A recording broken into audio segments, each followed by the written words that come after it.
Hello and welcome to सफल academy. दोस्तों आज हम पढ़ेंगे प्रतिशतता और प्रतिशतता का ये होगा पार्ट नंबर 4। पार्ट नंबर 3 में कल मैंने कुछ क्वेश्चंस लिए थे, क्वेश्चन कराए थे और आज फिर आगे थोड़े से क्वेश्चन कराने वाला हूँ। आज क्वेश्चन जो कराऊंगा मैं इस प्रकार के कराऊंगा जो होते हैं जनसंख्या वृद्धि कमी वाले, या आयत की लंबाई में इतने % वृद्धि हो गई, चौड़ाई में इतने % कमी या वृद्धि हो गई तो क्षेत्रफल पर क्या प्रभाव पड़ेगा, है ना, या घन के ऊपर या घनाभ के ऊपर। ठीक है, ये सारे इस टाइप के क्वेश्चन कराने वाला हूँ। और नेक्स्ट वीडियो में जो कल मैं बात करूँगा वो पास फेल के ऊपर क्वेश्चन जो आते हैं, इतने % पास हो गए, इतने % फेल हो गए, इतने प्रतिशत अंक चाहिए थे पास होने के लिए, इतने प्राप्त किए, वो पास फेल वाले क्वेश्चन करेंगे। और फिर नेक्स्ट वीडियो में हम इलेक्शन वाले यानी कि चुनाव वाले क्वेश्चन करेंगे, चुनाव। और फिर नेक्स्ट वीडियो में पढ़ेंगे हम मिक्सचर वाले यानी कि मिश्रण वाले क्वेश्चन पढ़ेंगे। फिर हम चाय कॉफ़ी वाले, मतलब हर टाइप के क्वेश्चन हम अलग अलग एक टाइप में डेली लेके चलूँगा। और लगभग इसमें 6-7 टाइप और बचे हुए हैं। 6-7 दिनों में प्रतिशतता जो चैप्टर है परसेंटेज वो ख़त्म हो जाएगा। ठीक है, चलिए दोस्तों आज आगे बढ़ते हैं और क्वेश्चन से ही शुरुआत करते हैं। ठीक है, पहला क्वेश्चन मैं ले रहा हूँ। पहला क्वेश्चन ये रहा, क्वेश्चन है बच्चे ये रहा आपकी स्क्रीन के ऊपर। यदि एक आयत की लंबाई में 10% की वृद्धि तथा चौड़ाई में 15% की वृद्धि की जाती है तो आयत के क्षेत्रफल में कितने प्रतिशत की वृद्धि होगी? If length of a rectangle is increased by 10% and width is increased by 15%, then what will be the percentage increase in the area of rectangle? ठीक है बच्चे, समझ पाए क्वेश्चन को? चलिए करने का प्रयास करते हैं। क्वेश्चन को मैं इसको आपको 2 तरीके से बताऊंगा। ठीक है, और दोनों तरीकों में मैं बताऊंगा कहाँ कौन सा तरीका अप्लाई करना है और कहाँ कौन सा तरीका अप्लाई करना है। ठीक है, चलिए बच्चे देखिए, एक अगर मैं रेक्टेंगल की बात करूं, आयत की बात करूं, तो आयत का क्षेत्रफल होता है बच्चे लंबाई गुना चौड़ाई। यानी कि लंबाई की अगर मैं चौड़ाई में गुणा कर दूं तो क्या बन जाता है बच्चे, तो उसका क्षेत्रफल आ जाता है। ठीक है, तो मैं ये मान के चलूंगा यहाँ लंबाई और इधर ले रहा हूँ बच्चे मैं चौड़ाई। ठीक है, और इसके नीचे लिख रहा हूँ मैं क्षेत्रफल, है ना। लंबाई की अगर मैं गुणे चौड़ाई में गुना कर दूंगा तो बराबर हमारा क्षेत्रफल निकल के आ जाएगा। ठीक है, तो समझते हैं। देखिए ये पहला इनिशियल और ये बाद में, यानी कि कमी या वृद्धि होने के बाद, ये पहले फर्स्ट और ये बाद में। ठीक है, तो बच्चे कहा क्या गया है, पहला 10% इंक्रीज कर रहा है लंबाई को, है ना, उसकी लेंथ जो है 10% इंक्रीज कर रहा है और चौड़ाई को 15% ये भी इंक्रीज कर रहा है, बढ़ा रहा है। ठीक है, तो दोस्तों हम इनकी फ्रैक्शन लेंगे क्यों, देखो समझाता हूँ फिर मैं आपको क्यों लेते हैं इनकी। पहले मैं इनकी फ्रैक्शन बना लेता हूँ। 10% की अगर मैं बात करूँ 1/10, 15% की अगर मैं बात करूँ 3/20। ठीक है, 1/10 और 3/20 क्यों लेंगे ये मैं अभी आपको बताने वाला हूँ। देखो मैं ये मान के चलता हूँ बच्चे की लंबाई जो पहले थी वो 10 थी, 10 यूनिट थी, 10 यूनिट लंबाई पहले थी 10, बाद में 10 का 10% बढ़ी, यानी कि 1 बढ़ गई तो हो गई 11।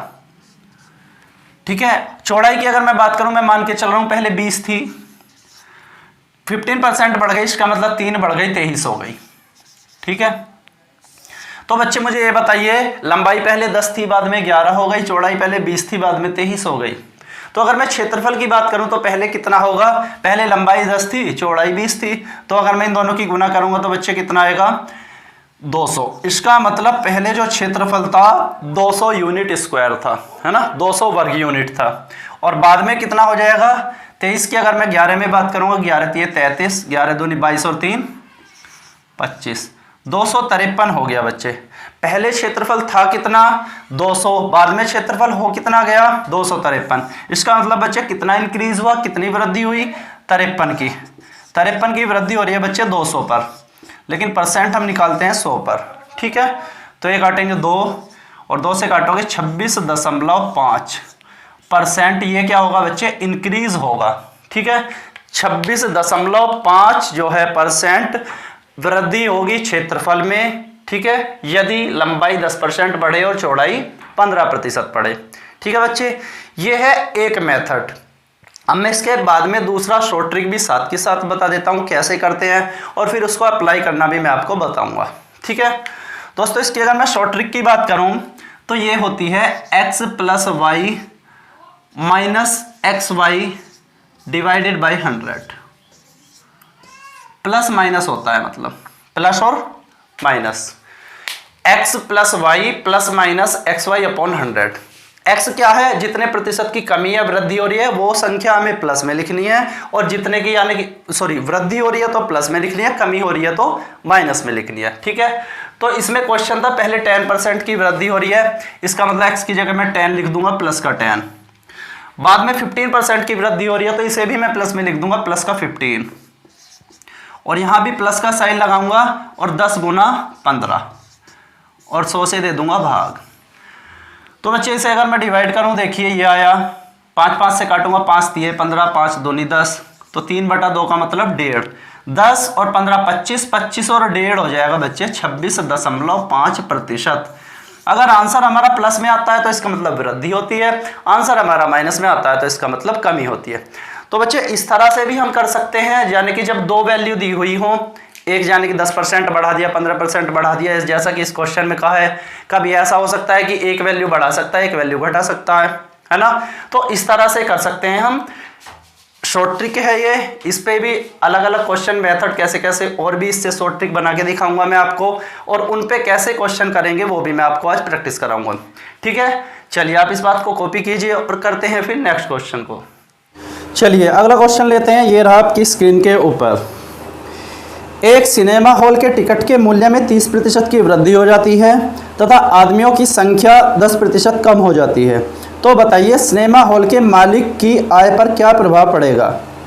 The price of the ticket of a cinema hall is increased by 30% and the number of persons is reduced by 10%. What effect will recorded on the income of the owner of the hall? बच्चे ये question है। चलिए question आपको समझ में आया होगा। Question क्या कह रहा है बच्चे कि एक सिनेमा हॉल के टिकट का मूल्य जो है बच्चे 30% बढ़ा दिया है ना, यानी कि अगर पहले 100 रुपये टिकट का मूल्य था तो बाद में हो गया 130 रुपये, है ना। तो जाहिर सी बात है भाई बच्चे, अगर टिकट का मूल्य बढ़ा है तो दर्शक थोड़े कम आएंगे मूवी वगैरह जो भी देखने के लिए, है ना। तो उससे दर्शकों की संख्या में 10% का क्या हो गया, कमी हो गई। दर्शक अगर पहले 100 आ रहे थे बाद में 90 आने लगे।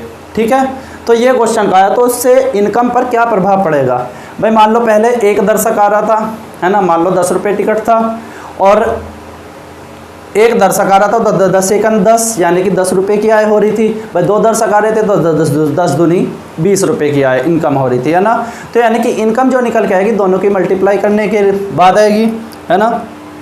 तो मैं लिख देता हूँ पहले भाई ये दर्शक, अच्छा, और ये टिकट का मूल्य प्राइस, और इससे ये इनकम हो रही है यानी कि ये आय हो रही है। ठीक है, तो बच्चे दर्शक के बारे में क्या कहा है कि पहले इन प्राइस के बारे में 30% बढ़ा दिया मूल्य, है ना। 30% का मतलब 30% प्लस करा है, तो इसका मतलब क्या है बच्चे 3/10, और दर्शक कितने हो गए, दर्शक 10% कमी हुई है दर्शक में, इसका मतलब 1/10। ठीक है, तो बच्चे दर्शक पहले लिख देता हूँ मैं यहाँ, और यहाँ ये बाद वाला लिख देता हूँ। पहले प्राइस था 10 रुपये और 3 रुपये बढ़ा दिया तो 13 रुपये हो गया। पहले दर्शक आते थे 10 और एक कम हो गया 9 हो गया। तो इसका मतलब बच्चे पहले 10 रुपये की इनकम होती थी और बाद में 13 सत्ते 91 रुपये की इनकम हो रही है।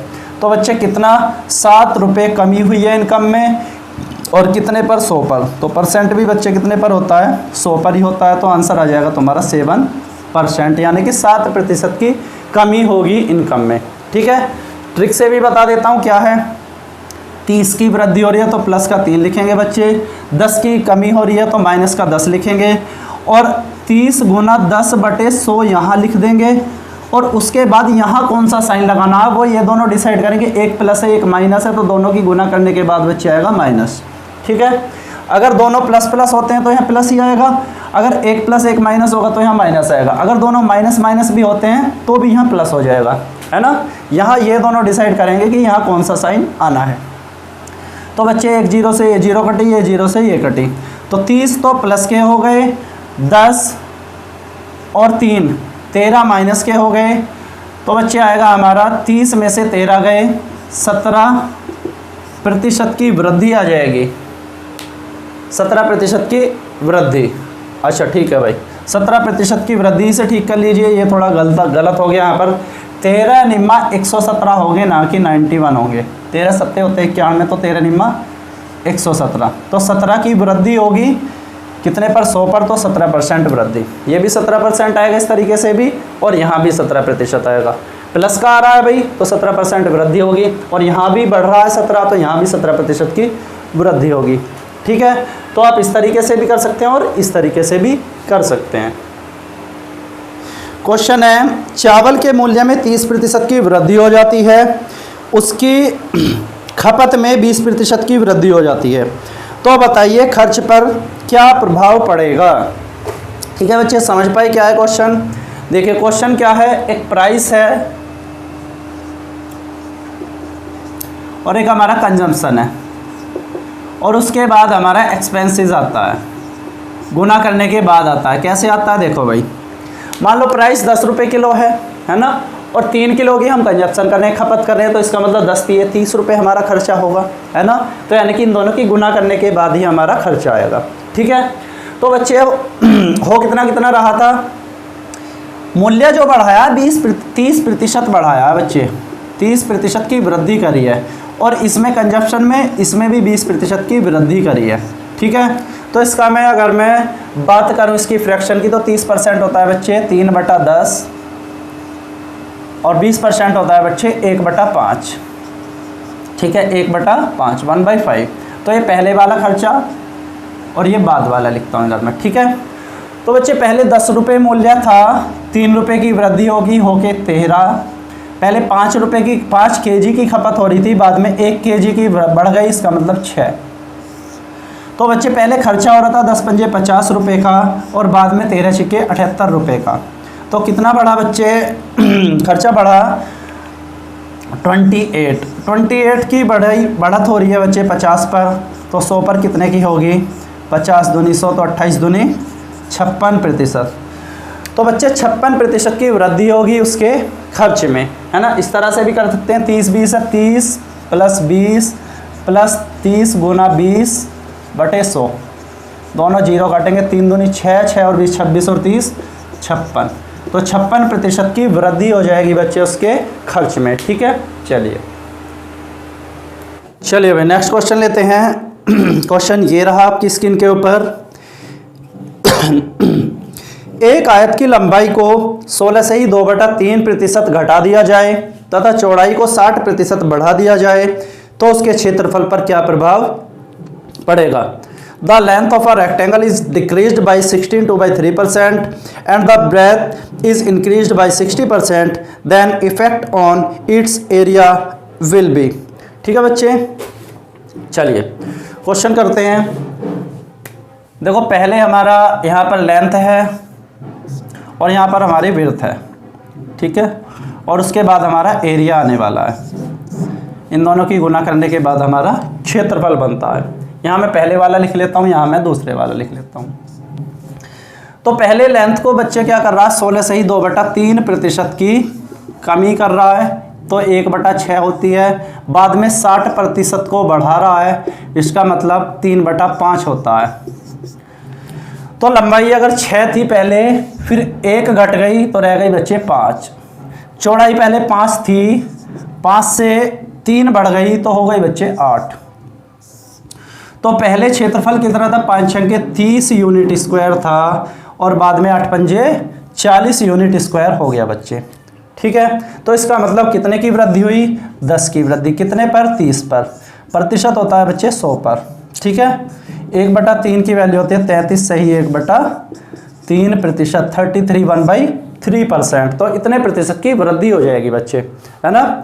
चलिए दूसरे मेथड से अगर हम करने की कोशिश करते हैं, भाई पहले आएगा 16 से ही 2/3 + 60, है ना, 1 प्लस ये वाला माइनस में है ना, और यहाँ माइनस का साइन आएगा। 16 से ही 2/3 को लिख दूंगा मैं, 50/3 लिख दूँ, चलो 2/3 ही लिखता हूँ पहले, गुना 60/100। बच्चे ये क्वेश्चन थोड़ा इस तरह से बनेगा, है ना, तो थोड़ी सी कैलकुलेशन में दिक्कत आने वाली है। अगर इस तरह से हम क्वेश्चन को करेंगे हो तो जाएगा थोड़ा सा, लेकिन टाइम ज़्यादा लगेगा।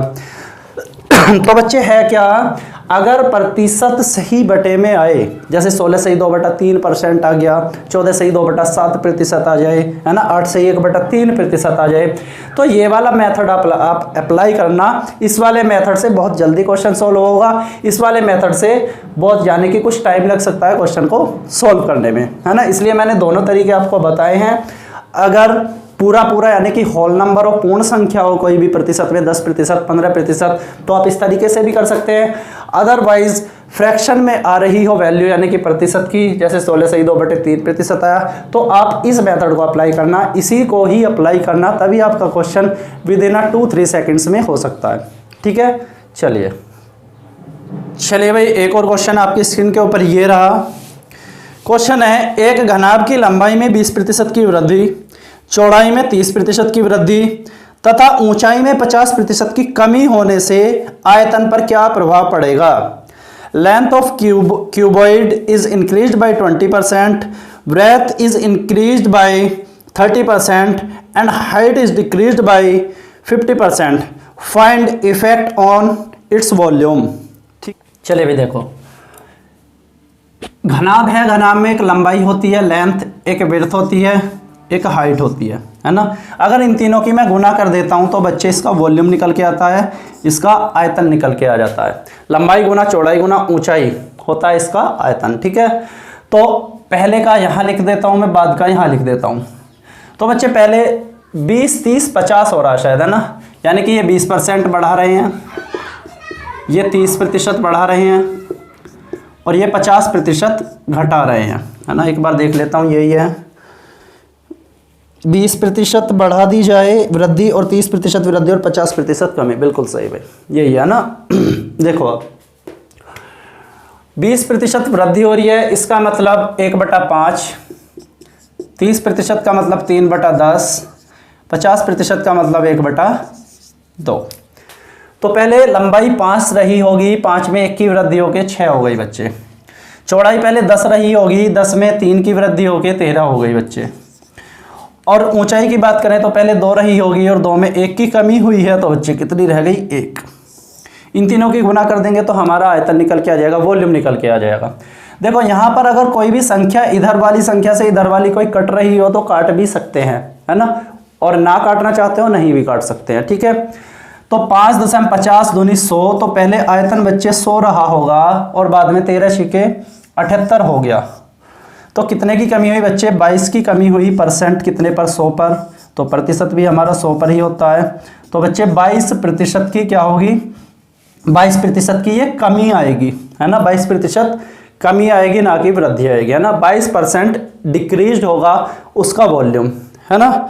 बच्चे अगर हम इसको दूसरे मेथड से करना चाहें हो जाएगा, लेकिन करेंगे कैसे, पहले इन वाले 2 को उठाओगे, इन वाले 2 से एक वैल्यू बन जाएगी, यानी कि जैसे मैं करके दिखा देता हूं चलो, लेकिन टाइम बहुत ज़्यादा लगता है उसमें, इसलिए जब 2 से ज़्यादा वैल्यू है तब भी आप इस तरीके से करना एग्जाम में। इसी तरीके से क्वेश्चन आपका बहुत जल्दी सॉल्व होगा आसानी से। ठीक है, बाकी मैं करके दिखा दे रहा हूँ आपको कैसे करोगे। अगर ये 3 वाला आ जाए, इसे उस मेथड से किस तरह से करोगे ये मैं आपको करके दिखा दे रहा हूँ, लेकिन आपको एग्जाम में करना इसी तरीके से है। ठीक है बच्चे, 20 और 30 पहले हम ये मान के चलेंगे, ये दोनों को लेके चलेंगे, 20 को और 30 को। तो 20-30 को लेके चलेंगे तो 20 + 30 + 20 × 30/100, 2 0 से 2 0, 20 और 30 50 और 6 56। तो एक तो हमारा बच्चे 56% बन गया, और दूसरा अब हम 50% लेके चलेंगे। ठीक है, 50%, ये वाली 50% की कमी हो रही है और ये वाली वृद्धि हो रही है। पहले इन दोनों से हम एक बना लेंगे, फिर एक ये हो जाएगा और एक ये हो जाएगा, है ना। ये बना हमारा 56%, तो एक 56% को लेके चलेंगे और एक 50% को लेके चलेंगे। अब यानी कि 56 - 50 - 56 × 50/100, तो 50 दूनी 100, 2 से काटोगे बच्चे आएगा 28।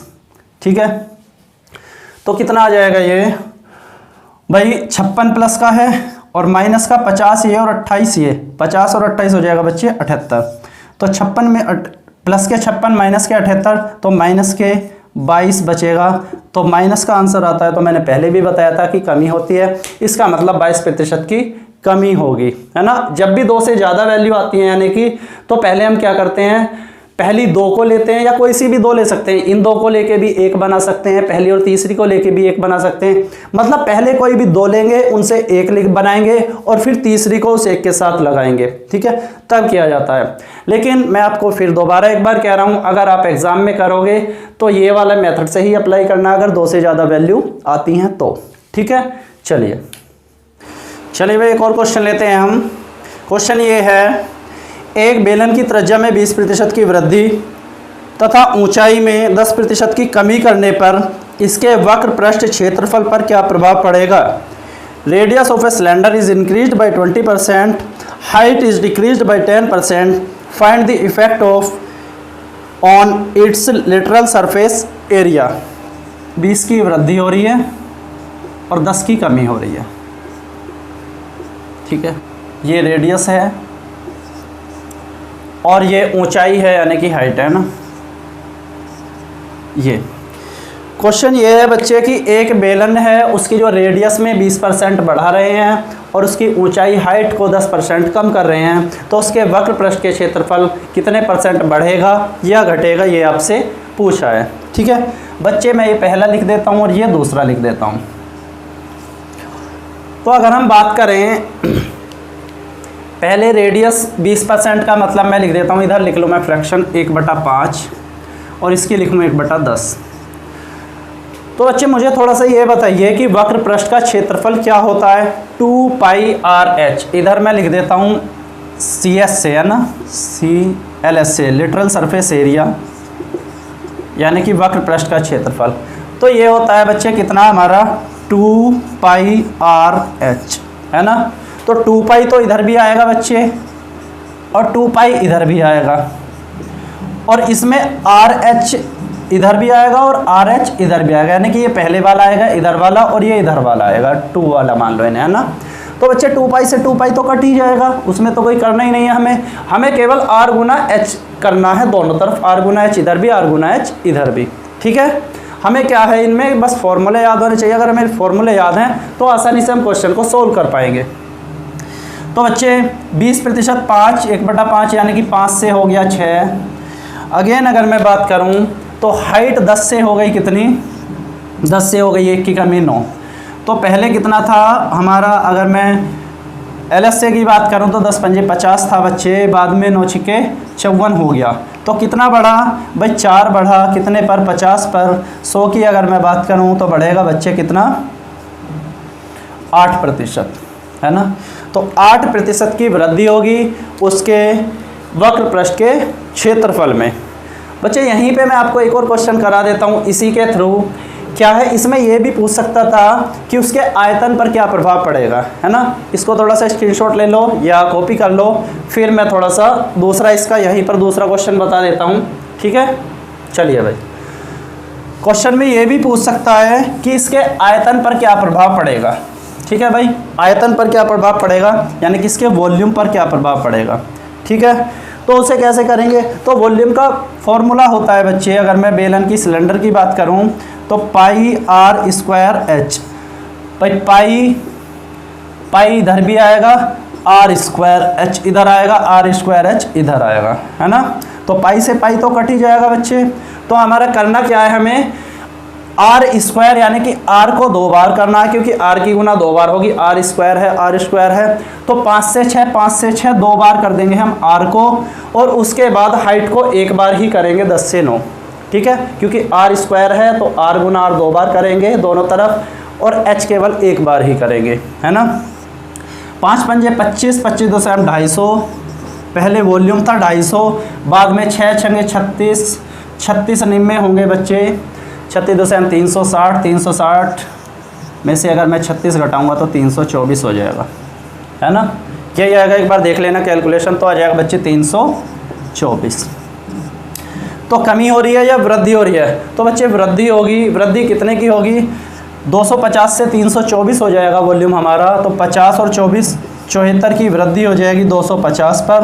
प्रतिशत होता है बच्चे हमारा 100 पर, कि 50 से काटोगे 50 दूनी 100 हुआ है, और 50 पंजे 5 आएगा यहाँ, ना कि 50 आएगा, है ना। तो यही होगा, कह रहा था मैं कैलकुलेशन, 74 दूनी हो जाएगा 148 डिवाइडेड बाई 5, 148/5, यानी कि 5 दूनी 10, बचेंगे हमारे 4, 5 नहीं में 45, 3/5%, 29 सही 3/5% की क्या हो जाएगी बच्चे, वृद्धि हो जाएगी उसके आयतन में, उसके वॉल्यूम में। तो ये होगा सही आंसर, 29 सही 3/5%।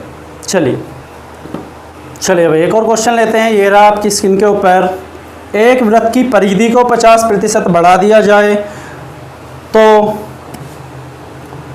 व्यास की लंबाई तथा क्षेत्रफल पर क्या प्रभाव पड़ेगा। The circumference of a circle is increased by 50%, then the length of the diameter and area will. ठीक है भाई, एक देखो भाई क्वेश्चन में कह रहा है कि एक हमारी सर्कमफ्रेंस है ना, एक हमारा डायमीटर है और एक हमारा एरिया है ना। रेडियस की भी बात कर लेते हैं, एक रेडियस होती है, समझते हैं बच्चे चीज़ों को। देखो सर्कमफ्रेंस हमारा क्या होता है 2πr, डायमीटर क्या होता है हमारा 2r, रेडियस क्या होती है हमारी r, एरिया क्या होता है हमारा πr²। यह 4 चीज़ें हैं यहाँ पर। देखिए बच्चे, इसमें एक रेडियस है, एक त्रिज्या है केवल, है ना। त्रिज्या को ही घटा बढ़ा सकते हैं हम, अगर त्रिज्या को घटाएंगे बढ़ाएंगे तो डायमीटर पर कुछ प्रभाव पड़ सकता है, रेडियस पर भी, सर्कमफ्रेंस यानी कि परिधि पर भी पड़ सकता है, और उसके क्षेत्रफल पर भी पड़ सकता है ना। लेकिन क्या प्रभाव पड़ेगा ये हम जानने की कोशिश करते हैं। बच्चे देखिए यहाँ r को अगर मैं बढ़ाऊँगा घटाऊँगा, केवल उसकी पावर अगर ज़्यादा कम हो रही है तो उससे प्रभाव पड़ता है, बाकी से कोई प्रभाव नहीं पड़ेगा, बाकी इधर की चीज़ें उधर से कट जाती है। तो यहाँ पर भी r की पावर एक ही है, यहाँ पर भी r की पावर एक ही है, यहाँ पर भी r की पावर एक ही है। तो बच्चे ये तीनों सेम ही रहते हैं, है ना। अगर मैं रेडियस को 50% बढ़ा दूं तो उसका डायमीटर भी 50% बढ़ेगा, उसकी परिधि भी यानी कि सर्कमफ्रेंस भी 50% ही बढ़ेगी, है ना। अगर मैं सर्कमफ्रेंस को 20% कम कर दूं तो उसका डायमीटर भी 20% कम होगा, उसकी रेडियस भी 20% कम होगी। अगर मैं मान लो उसके व्यास को, डायमीटर को 30% बढ़ा दूं तो उसकी त्रिज्या भी 30% ही बढ़ेगी और इसकी सर्कमफ्रेंस यानी कि परिधि भी 30% ही बढ़ेगी, क्योंकि r की पावर सारी सेम ही है तीनों जगह। तो त्रिज्या पर, व्यास पर और सर्कमफ्रेंस पर बराबर प्रभाव पड़ता है। जितना त्रिज्या बढ़ाएंगे उतना ही हमारा व्यास बढ़ेगा, उतना ही हमारी परिधि बढ़ेगी, या जितनी हमारी परिधि बढ़ेगी उतना ही हमारा व्यास बढ़ेगा, उतना ही हमारा त्रिज्या बढ़ेगी, है ना। या जितनी कम होगी उतनी ही कम होगी, ठीक है। लेकिन यहाँ r का एरिया में देखो, एरिया में r का स्क्वायर हो रहा है बच्चे, तो एरिया पर इसके वर्ग का फर्क पड़ेगा, है ना। ये तो सेम ही रहेगा, इसमें सारी चीज़ें सेम रहेंगी बच्चे। ये क्या कह रहा है 50% बढ़ा रहा है, पहले 50% बढ़ रहा है ना, तो इसमें भी 50% ही बढ़ेगा भाई, और इसका ये भी 50% ही बढ़ेगा, है ना। ये भी 50% बढ़ेगा, ये भी 50, यानी कि परिधि भी 50% बढ़ेगी, डायमीटर भी 50% बढ़ेगा और उसकी रेडियस भी यानी कि त्रिज्या भी 50% ही बढ़ेगी, ठीक है। लेकिन एरिया कितना बढ़ेगा बच्चे, एरिया में होता है r का स्क्वायर, r² मतलब कि r की 2 बार गुना होगी। तो हम r मान के चलते हैं, पहले r की अगर परसेंट बनाए तो 1/2, पहले 2 थी, r रेडियस 2 थी और 1 बढ़ गई 3 हो गई।